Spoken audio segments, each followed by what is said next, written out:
Alrighty, good morning.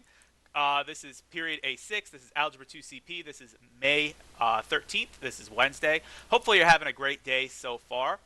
Today, I would like to get into solving rational equations with you, essentially putting together the skills that we've learned in the last couple classes of working with rational expressions and simplifying rational expressions. We're now going to combine that together to solve equations. Hopefully my mic is an appropriate volume. I was dealing with a couple tech issues a little bit earlier this morning. I think the recording will have a louder than usual static in the background. You can never eliminate it entirely, but unfortunately I think it's going to be a little loud. Hopefully not too distracting, but I apologize about that.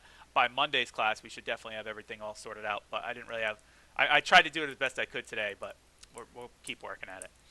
In any case, a couple of quick reminders. Make sure you fill out the attendance form that's on Google Classroom. Make sure that you have your microphones muted and webcams disabled, which I'm pretty sure everybody does. But if you do have any questions along the way, please feel free to speak up and just ask. All right? So, in any case, let's go ahead and get started with solving rational equations. Now, when we solve rational equations, a rational equation is an equation that has an x in its denominator, right? So we're going to be working with fractions. We're going to be working with equations that have variables in the denominator. Here is an example of a rational equation. This isn't the first example that we're going to do together, but it is an example of a rational equation that I want to talk about. Say we have x plus 2 over x times x plus 4 is equal to 1 over x plus 4 plus 1 over x. Okay, it's a rational equation as good as any, right? And if I want to try to solve that equation, and I asked you, I said, what value for x makes that equation true? Like, what value for x actually works there? You'd probably look at me and you'd be like, Mr. Giorgio, I have no idea. And I would probably say the same thing. If you just gave me that equation and said, what value for x makes this true?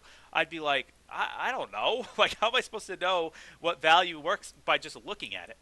Well, while we cannot determine what value works for an equation just by looking at it, that would be pretty impressive, we can certainly determine what value for x cannot work.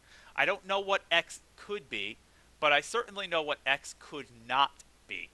And the values that x could not be are values that would result in dividing by 0. It's very similar to our discussion of vertical asymptotes, where we talked about values that result in dividing by 0, and it would be very problematic if we tried to plug in those values for x because we wouldn't be able to solve them. The same thing is true for equations. And in our examples of equations here, those values are referred to as domain restrictions. Okay? So domain restrictions in the context of rational equations are values for x that would result in dividing by 0. Okay? There are other ways that you can get domain restrictions in other contexts in math, but for our purposes in solving rational equations, a domain restriction is a value that would result in dividing by 0. Again, similar to our vertical asymptote discussion. All right? You may recall way back to the first quarter. Yeah, the first quarter of Algebra 2. That's why we talked about it. We actually mentioned stuff about the domain of equations in particular. And you may have remembered I gave you problems that were kind of like this. It asked you to find the domain of a function like this, right? And the problem asked to find the domain. And your job was to say, well, I could plug any value in for x into that function except ones that result in dividing by 0. Which values for x result in dividing by 0 here? Well, it's 2, because 2 minus 2 would be 0, and so you'd have to denote that x could not equal 2 like that, or you could say that x was negative infinity to 2, union 2 to infinity, both of which meant the same thing in this context. Okay?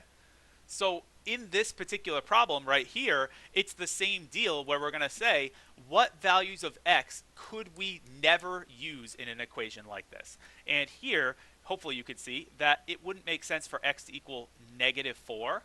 That couldn't happen because negative 4 plus 4 would be 0. And then if we plugged in negative 4, it would result in dividing by 0.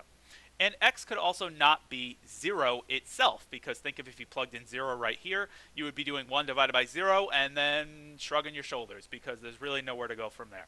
Okay, so it will be important when we deal with our rational equations right off the bat to identify what our domain restrictions are. Okay, that's a very important first step. Identify what your domain restrictions are. Just like when we dealt with radical equations, those were equations involving square roots and cube roots, you will start to see, or you will be able to see, extraneous solutions show up with rational equations. Oh yeah, they come back. We got to check our answers. But unlike before, where really the only way to check our answers is to take the answer, plug it back into the function, and work it out, which can be a long process. Once you specify your domain restrictions, these are the values that would serve as extraneous solutions if they come up during your problem-solving process. In other words, if we take 2 seconds to identify what our domain restrictions are at the beginning of a rational equation, it allows us to check for extraneous solutions super fast and super easily. We could just say, hey, do the solutions that we got, do they match up with this and match up with this? If so, then we mark them as extraneous, and if not, then we say, all right, that looks good to me, and we go about our day. All right, so there's no need to actually go back and plug into the original function, or the original equation. You certainly could if you wanted to. I don't want to discourage you from doing that entirely, but it's not necessary if you take the couple of moments and just identify which of your solutions are domain restrictions. Any questions about that at all? So the general steps for solving any rational equation, and I would like to go through several examples with you today. I have 5 examples prepared, and I would like to try to get through all of them. I may ask you to just stay for a couple extra minutes after class, but we'll see. I don't want to take up too much of your time here. But solving steps is really, these are the steps we're going to go through in order to get these solutions. We're going to first start by factoring and simplifying denominators,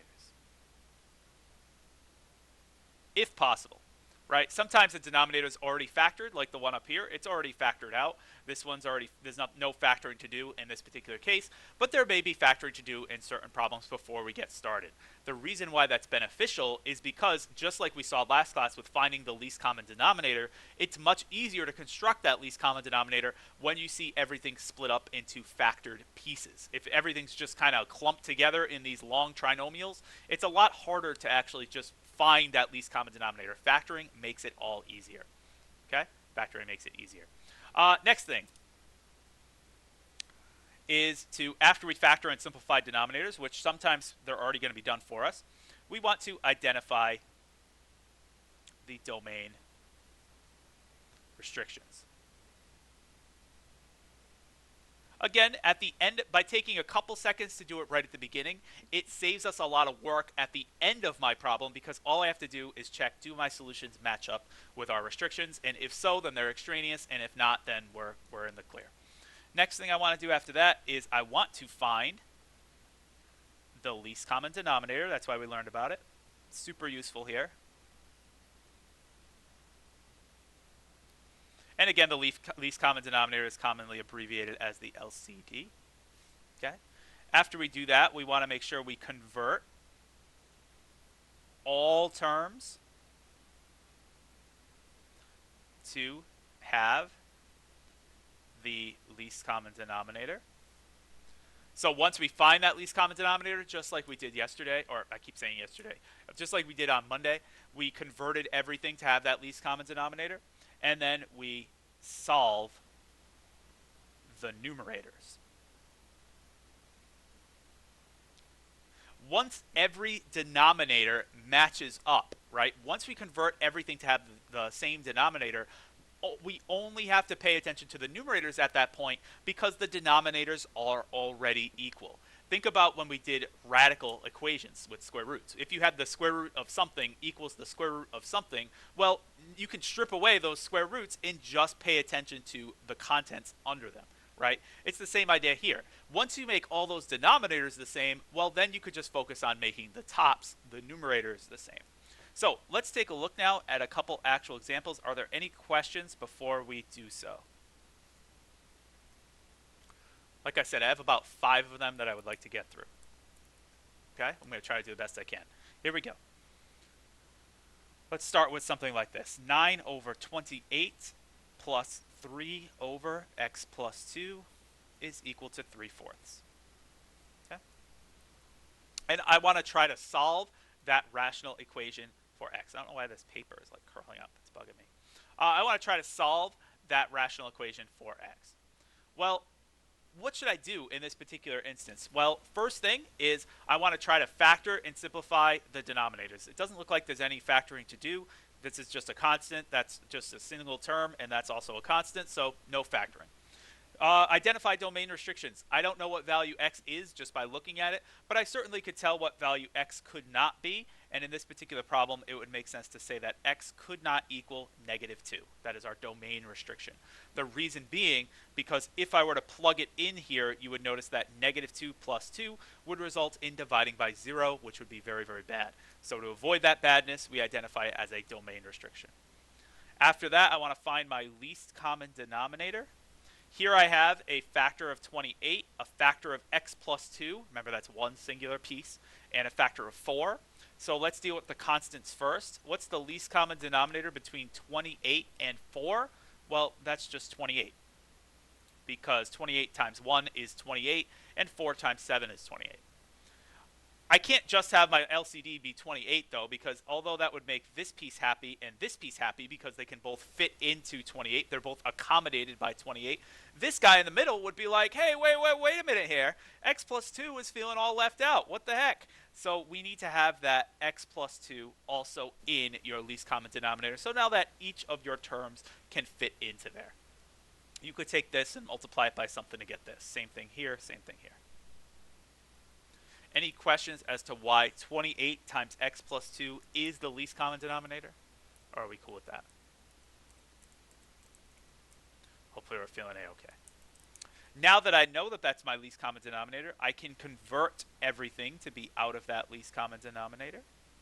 So convert the first one, convert this one, and convert this one.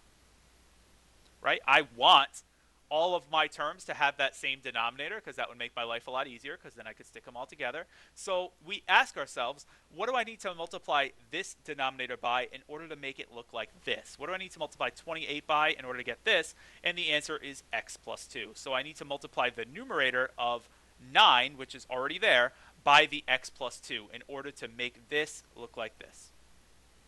Do you see that? We can't just change the denominator for free. We also have to change the numerator. Same question here. What do I need to multiply this denominator by in order to get this? We need to multiply it by 28. So I'm going to do the same up on the top. The 3 is already there, and I'm going to take that and multiply it by 28. And lastly, what do I need to multiply this by in order to get this? Well, I need to multiply 4 by 7 to get 28. So I'm going to take the 3 that's already there, multiply by 7. And I also need to multiply by the x plus 2 because that piece is missing as well. So times x plus 2. Okay? Now, like I said, and I'll make a little special note over here, once the denominators match up, we can focus only on the numerators.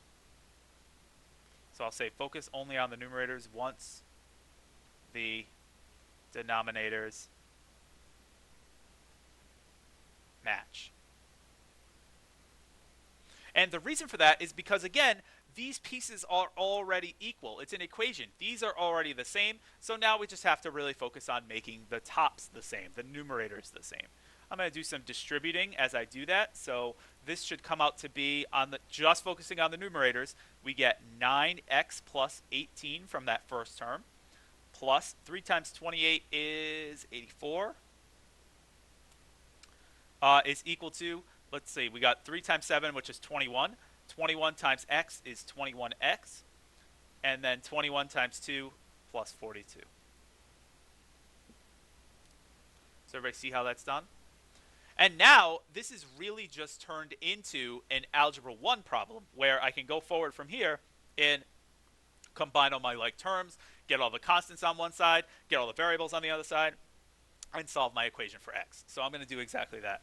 Let's first combine these like terms here. That gives me 9x plus 102 is equal to 21x plus 42. I can move the variables. I'll move them over to the right side and move the constants over to the left side. That gives me that 60 is equal to 12x. And dividing both sides by 12, you would get that x is equal to 5. How do we know that that solution is valid, by the way? Well, all we have to do is just check, does it match our domain restriction? No, so we're in the clear. 5 is a valid solution. Okay. Any questions on as to how that was solved at all? Like I said, I have several more examples I'd like to get through today. Feeling great? We're doing fine. Everybody's fantastic. Seems like everybody's fantastic. That's great. All right, let's go to a couple more. Ready? How about a problem like this? We got 1 over 3x is equal to 1 over 6x minus 6 over x squared. Okay, consider a problem kind of like that. 1 over 3x equals 1 over 6x minus 6 over x squared. What I want to do first is, again, I'm trying to solve the equation. I'm going to factor and simplify the denominators. Luckily for us, no factoring or simplifying to do. Next, I'm going to try to identify my domain restrictions. What values for x would be very problematic here? Well, you would hopefully see that x could not equal 0 in this problem, because 0 squared would be dividing by 0, 6 times 0 would be dividing by 0, and 3 times 0 would all be dividing by 0. 0 is like a triple whammy across the board. It would be bad in every case. 0 is the only one, though, that would cause a problem. So that's our only domain restriction. Now I can go forward from there, and I can find my least common denominator. Let's focus on our constants. 3 and 6, what's the least common denominator of 3 and 6? It's 6. And now focusing on our variables, what's the least common denominator between x, and x squared? Well, I can't just write x, because although this would be happy and this would be happy, x squared would be like, well, wait a minute, I have two x's being multiplied together, x times x, and you're only giving me one x. I'm not accommodated, right? So we need to bump this up to 6x squared so that everybody is happy. Okay? Now that I have my least common denominator of 6x squared, I want to convert everything to be out of that least common denominator. Just like this. Okay? And we ask ourselves now, what do I need to multiply this by in order to make it look like this? 3x times what is 6x squared? That's times 2x, correct? So I'm going to take the 1 that's already in the numerator and multiply it by 2x. Of course, you don't have to write 1 times. I just did that for the sake of consistency. Next question is exactly the same. What do I need to multiply 6x by in order to get 6x squared? That's x. So I'm going to take the 1 that's already there and multiply it by x. Again, you don't have to write 1 times x. And what do I need to do to get from x squared to 6x squared? I need to multiply by 6. Let's take the 6 that's already in the numerator and multiply it by an additional 6. Now that my denominators are all the same, we're just going to focus on the numerators. We get 2x is equal to x minus 36. And this has become a very straightforward Algebra 1 problem at this point. Subtract x from both sides. 2x minus x is 1x equals negative 36. And there we go. How do we know that solution is A-OK? We again just take a look. Does it match our domain restriction? No, so we're in the clear. Okay. Question about that one at all? Let's go back to the example that we actually started class with. We have x plus 2 over x times x plus 4 equals 1 over x plus 4 plus 1 over x. I think we're ready for this at this point. Again, if you do have any questions along the way, please make sure to just interrupt or type in the chat, and we'll definitely address them. Okay? Now, I would again take a look here. I'd say, is there any factoring to do in the denominator? I don't think so. It looks like the GCF is kind of already pulled out here. You may see this written in other problems as x squared plus 4x, and you'd have to recognize, ooh, take out that GCF of x. Looks like that's already done for us, which is convenient. We can now go ahead and identify our domain restrictions. Here we would note, just like we did at the beginning, that x cannot equal negative 4 and x cannot equal 0, because 0 would obviously be bad for this piece and negative 4 would be bad for this piece, and they'd both be bad for that one. Once we note that, we can go ahead and find our least common denominator. I have a factor of x plus 4, a factor of x plus 4, and a factor of x. So in order to accommodate everything, I need a factor of x, and I need a factor of x plus 4. Because that would make everything happy, right? I can't just have x plus 4, because although this would be happy, this one's like, wait a minute, I brought a buddy of x along, and you're not accommodating that. And this one's going to be like, wait a minute, I don't even have x plus 4. So that's why we need to just make every piece happy. All right? Now that we did that, we can go ahead and convert everything to be out of that same denominator. We have x times x plus 4 here. We have x times x plus 4 here. And we have x times x plus 4 here. Okay? And we ask ourselves, what do I need to multiply this by in order to make it look like this? I don't really need to multiply this one by anything. It already is matching that least common denominator, so we're just going to copy over that numerator, really multiplying it by 1. What do I need to multiply this by in order to make this? I need to multiply by x, so I'm going to take the 1 already in the numerator and multiply it by x. We get 1x. What do I need to take this, multiply this by in order to get this? It's x plus 4. So I'm going to take the 1 in the numerator, multiply it by x plus 4. We get x plus 4. Now that all the denominators match up, we don't have to pay attention to them anymore. We can just focus on the numerator. I get x plus 2 is equal to x plus 4. Right? That's just focusing on the numerators. And again, it's because the denominators now already match. They are disregarded. If we're trying to solve for x, we just have to focus on making the tops the same now.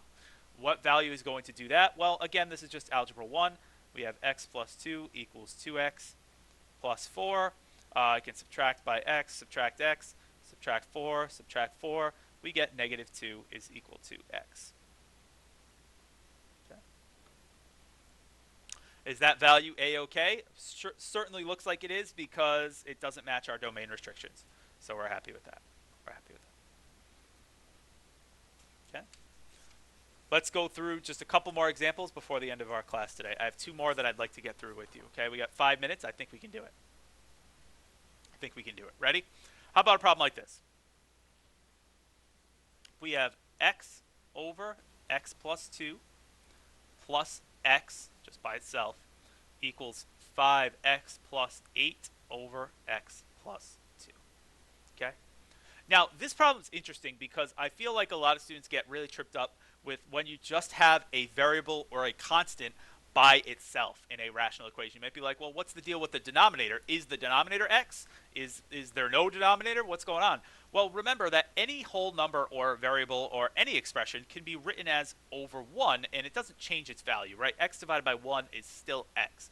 So if you see a singular term like that, say there was just a plus 3 sticking out on the outside here, just treat that as it's 3 over 1, or just recognize the fact that it would have a denominator of 1. Okay, that shouldn't be a point where everyone panics. But I just wanted to make sure I pointed that out because it is important. It does come up pretty frequently in these types of problems. So just make sure if you see a term just floating by itself, recognize that that has a denominator of 1. Once we do that, I think the rest of the problem kind of is pretty straightforward as to what we've been doing before. We don't have any factoring to do in the denominator, which is great. I'm looking for my domain restrictions would be that x cannot equal negative 2. Because negative 2 plus 2 would result in dividing by 0. I'm now looking to find my least common denominator. My least common denominator would be x plus 2. Because if you notice, this has a factor of x plus 2. It's happy. This has a factor of 1. 1 times x plus 2 is x plus 2. That makes that happy. And then factor of x plus 2. So we're happy across the board. Not too much to do in this converting process, but once again, I want everything to look like this denominator. I want every denominator to match the x plus 2. What do I need to multiply each piece by? Well, I need to take this and not multiply it by anything at all. I need to take this and multiply it by x plus 2, so I'm going to do exactly that. And I'm going to take this and just leave it the same. Okay. Now that I did that, the denominators all match. We can disregard those denominators and just focus on those numerators. I have an x. I have an x times x plus 2, and I have a 5x plus 8 here. So let's focus on the numerators. I get x plus, little distributing, I get x squared plus 2x, and then that's equal to 5x plus 8.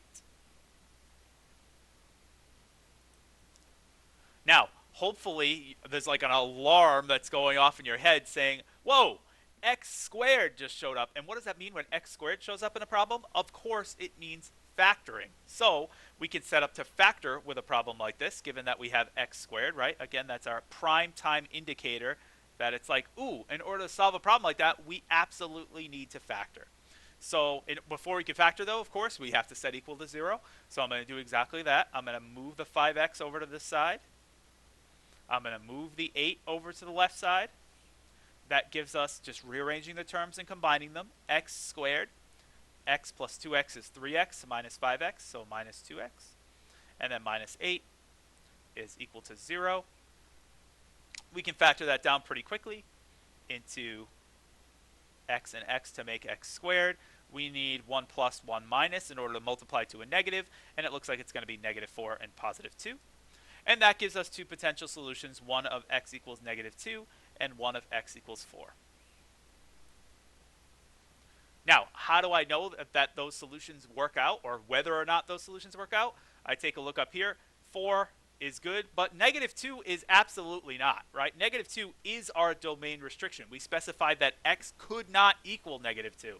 So that just makes this solution right here extraneous, which you have to make sure you note that, but it's only a quick little check. Notice if we didn't do this step, you'd have to take that and plug it in. It would be a big process. Here, though, x is equal to 4 works out just fine. So this problem has one solution of x equals 4 and one extraneous solution of x equals negative 2.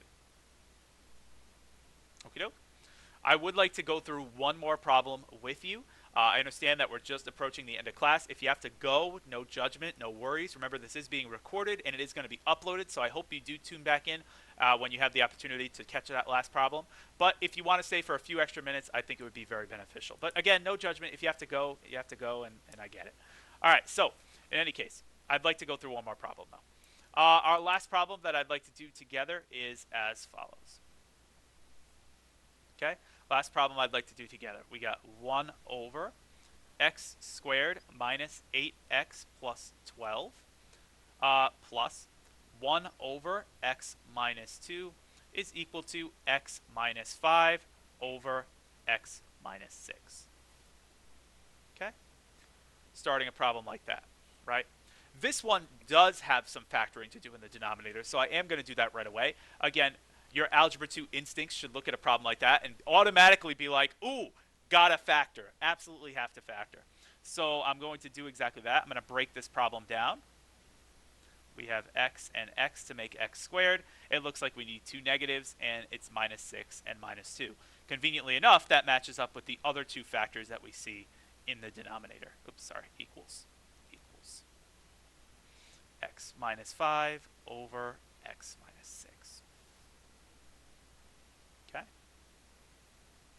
Now we can go ahead and find, much easier, our domain restrictions. We would note here that x could not equal 6 and x could not possibly equal 2 because 6 minus 6 would be 0 and 2 minus 2 would be 0. Notice that I don't have to worry about the numerator for my domain restrictions. A common mistake a lot of students make is they say, ooh, what about x could not equal 5 because 5 minus 5 would be 0. It's okay if the numerator is 0. 0 divided by anything is 0. The difficult thing is when you have 0 in the denominator. That's what causes the problems when 0 is in the bottom. When 0 is in the numerator, that's fine, no worries. But when 0 is in the denominator, that's bad news. Okay, so we really just pay attention to the bottoms for that. Make sure, don't specify that as being extraneous. Now, I can find my least common denominator. My least common denominator is x minus 6 times x minus 2. I'd like to convert everything to be out of that least common denominator. Here I have x minus 6 times x minus 2 here. I'd like to get x minus 6 times x minus 2 here. And I'd like to get, it's a lot of writing, I know, x minus 6 times x minus 2 here.